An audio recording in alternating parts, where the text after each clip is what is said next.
ఇప్పుడు వీళ్ళది ఏం తప్పలేదు. ఇప్పుడు ముఖ్యమంత్రిది ఏం తప్పలేదు, రవాణా శాఖ మంత్రి అయినటువంటి పొన్నం ప్రభాకర్ది ఏం తప్పలేదు.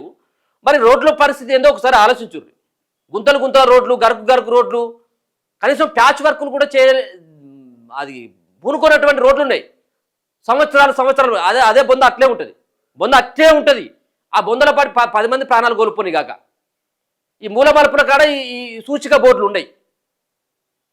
సూచిక బోర్డు ఇక్కడి నుంచి మనం శ్రీనగర్ కాలనీ నుంచి వస్తూ ఉంటే ఏది లైట్లు ఉండాలి కదా, రోడ్డు మీద పెట్టేటువంటి స్ట్రీట్ లైట్లు ఉంటాయి కదా, ఒక్కటి ఎలుగుతే పాపం, ఒక్కటి ఎలగది.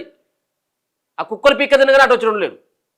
అది మెయిన్ రోడ్డు, మళ్ళీ లైట్లు ఎలగవు. మరి అటువంటి వాటిని కూడా ప్రమాదాలకు కారణం కదా, వాటిని కూడా సరిదిద్దాల్సిన బాధ్యత ప్రభుత్వం మీద ఉన్నది కదా. బొందలు పూడ్చాల్సినటువంటి గుంతలు ఏవైతే రోడ్ల మీద పడ్డటువంటి గుంతలు ఏవైతే ఉంటాయో అవి కూడా పూడ్చాల్సిన బాధ్యత ఉంటుంది. ఇక వర్షం వచ్చినట్టు అవుతుంటే ఇట్లా మ్యానువల్ ఇట్లా నోరు తెరిచి చూస్తాయి ఎవడొచ్చి లోపల పడతాడా అని, మింగుదామని. మరి వీటికి ఎవరు బాధ్యత వహించాలా? మీరు వహించాల్సిందే కదా, ప్రభుత్వం వహించాల్సిందే కదా. వీటిని ఫస్ట్ సరిదిద్దుర్రి, ఈ తర్వాత కానీ వీటిని సరిదిద్దుర్రి. సరే వాళ్ళు తాగి నుండి పట్టుకోవద్దా అంటే నేను అది కాదనట్లేదు. రాంగ్ రూట్లో పట్టుకున్న ఫైన్ వేయొద్దు అంటే దాన్ని నేను ఎంకరేజ్ చేయట్లేదు.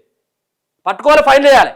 కానీ అంతకంటే ముందు మన రోడ్లు ఏ విధంగా ఉన్నాయి, మన వ్యవస్థ ఎట్లా ఉన్నది అన్నటువంటి దానిపైన ప్రధానంగా దృష్టి పెడితే బాగుంటుంది. ఇదంతా కూడా 2 అంశాలు. ఒకటేమో ప్రమాదాలను నివారించేటువంటి కార్యక్రమం ఒకటైతే ప్రభుత్వానికి ఆదాయం ఎట్లా రావాలి ఎక్కువ మొత్తంలో అనేది ఆలోచన కూడా ఉండి ఉంటుంది అనేది నా ఆలోచన.